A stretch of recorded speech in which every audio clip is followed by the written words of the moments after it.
Welcome to Hohhot, Inner Mongolia, China. The name of the city in Mongolian means blue city, which means in Mongol culture is sky. Totoo naman yun kasi maganda talaga ang blue sky sa Mongolia. Inner Mongolia, Hohhot. From temple to desert to grassland to the city, name it, ang daming adventure sa Hohhot. So, let's start mag-adventure na tayo. Taong 2012 nang binisita ko ang City of Hohhot, Inner Mongolia. Napakaganda ng city nila. Quite unique and different compared sa other cities. Dahil marami na rin ako napuntahang mga iba-ibang cities sa China since matagal akong tumira doon. Dalawa ang language nila dito at kayang isulat. Isang Mongolian at ang Chinese.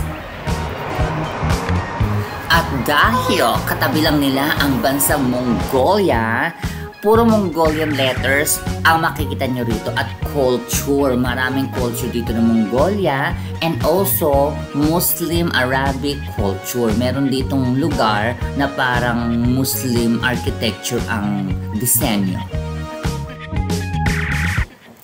When we arrived in the city, well, nag-stay kami sa hotel, Holiday Inn Hohhot, and it's a great stay.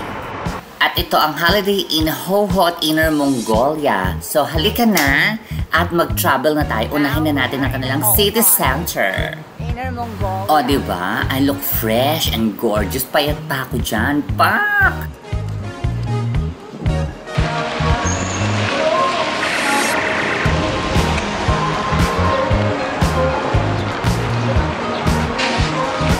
Oh my gosh, we're in the Muslim community. Mongolia.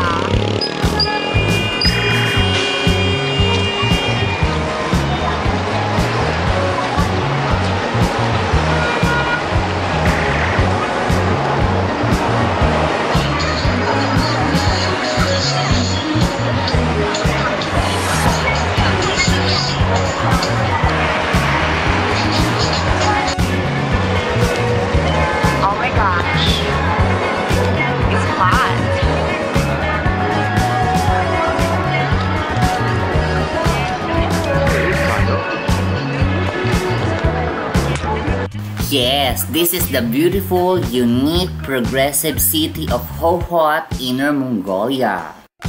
Hohhot is the capital city of Inner Mongolia. Nandito rin ang Great Mosque of Hohhot, residence of Gurun Princess Kejing at Inner Mongolia Museum.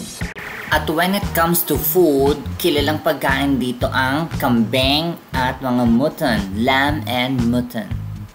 Dahil sa Mongolian culture, mahilig talaga sila kumain ng meat. Bukod sa historical ang city nila, marami rin silang temple at tourist attraction dito. Unahin na natin sa mga temple ang Dazhao Temple. Ang Dazhao Temple ay isang Tibetan monastery temple. Very historical. So, eto na yung temple. Actually, very historical at saka napaka-old na ng temples na to. At ang dami dito mga rebulto, mga Buddhist, ng mga monks. At binibisita to ng mga matataas na posisyon ng mga monks.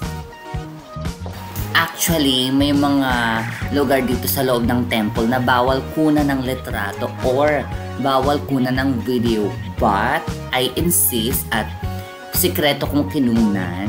Hindi naman dahil sa matigas ang ulo ko, but I really want to keep it kasi ang ganda talaga. Historical at saka once in a lifetime ko lang ito mapupuntahan dahil malayo. At also, konting-kunti lang yung tao, no? Parang kami nga lang yung pumunta nun sa temple na to. But anyway, napakaganda ng temple na to, very historical.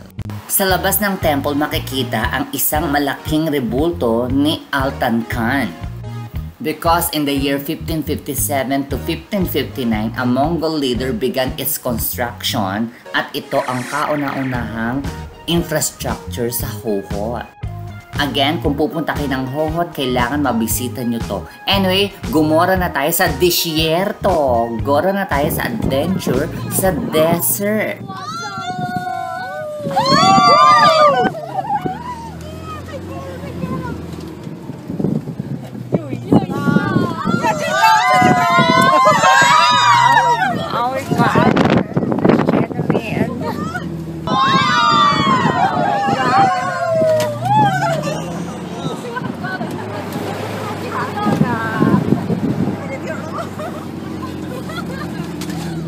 有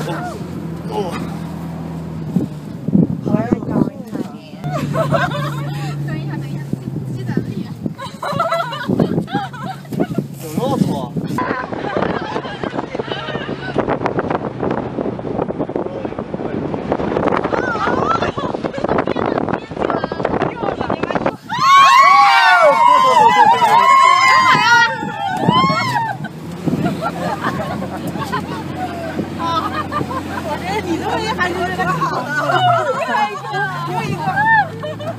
Grabe, nakakaloka yung 4x4 desert adventure para makapunta dito. Nakakaloka.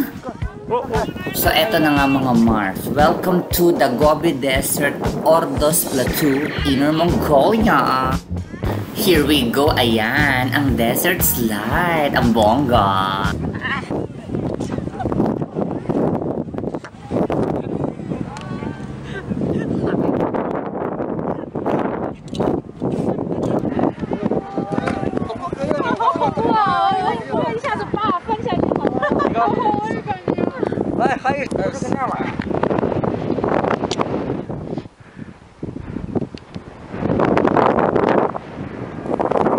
There's a lot of camels in here. Oh my god. Hi camel. How are you?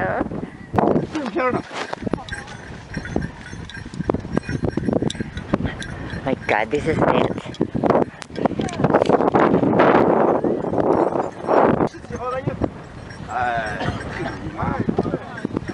累了是吧？是累不累？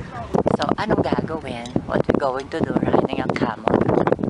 And yes, after that Gobi Desert adventure, na-enjoy ko talaga. It's my first time na mapunta sa disyerto at mag-ride na rin ng camel. Now, let's go to the real Mongolian life and culture. Let's go to Silamoren Grassland. Dito talaga mararanasan ang the middle of nowhere, remote area ng Hohhot.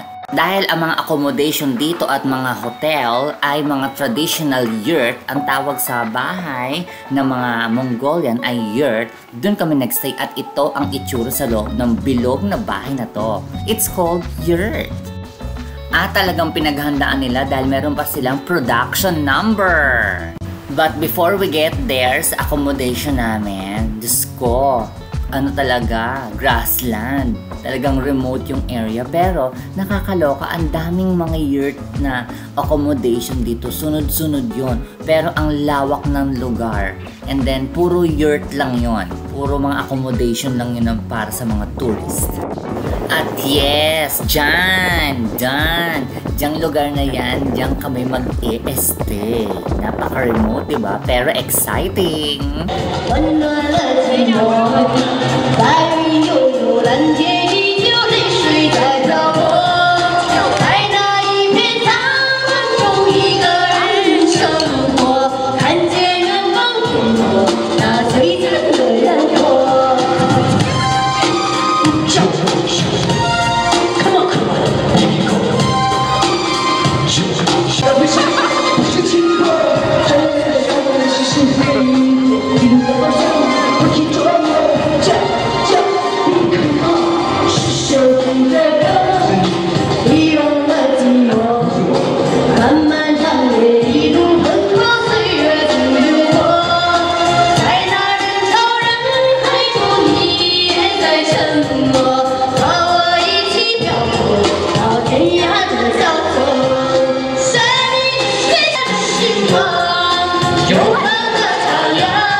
蒙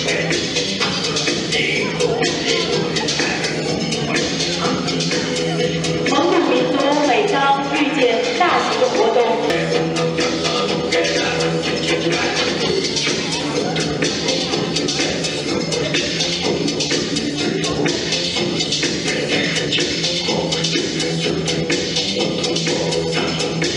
，Take a picture.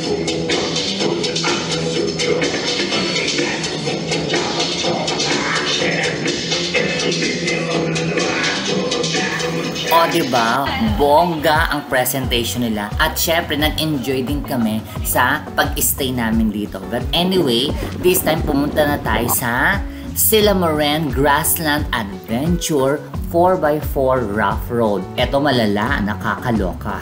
Oh my God, the horse. O diba, nakakaloka. Ang dami kong makikita. Yung pa talagang nakita ko. Matalas ang mata ko. Anyway, dito sa Silamoren Grassland, up the hill, up the mountain, down the mountain, marami makikitang adventure. Mga sheep, mga hayop, marami kayong madadaanan. Very, very much enjoy. Kaya if you are looking for adventure, this place is for you.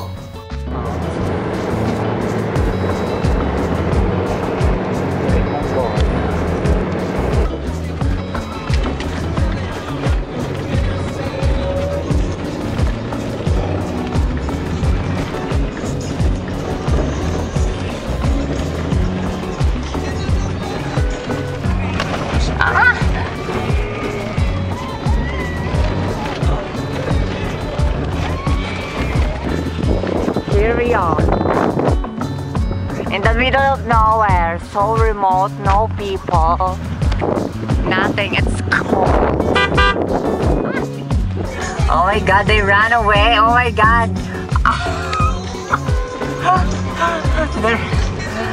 Why?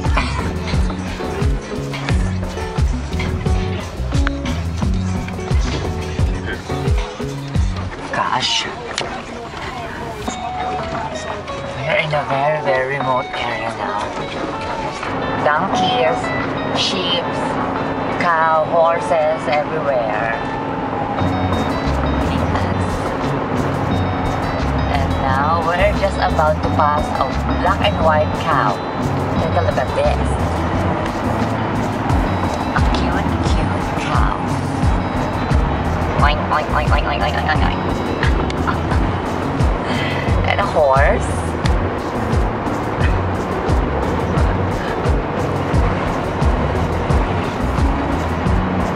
I love it.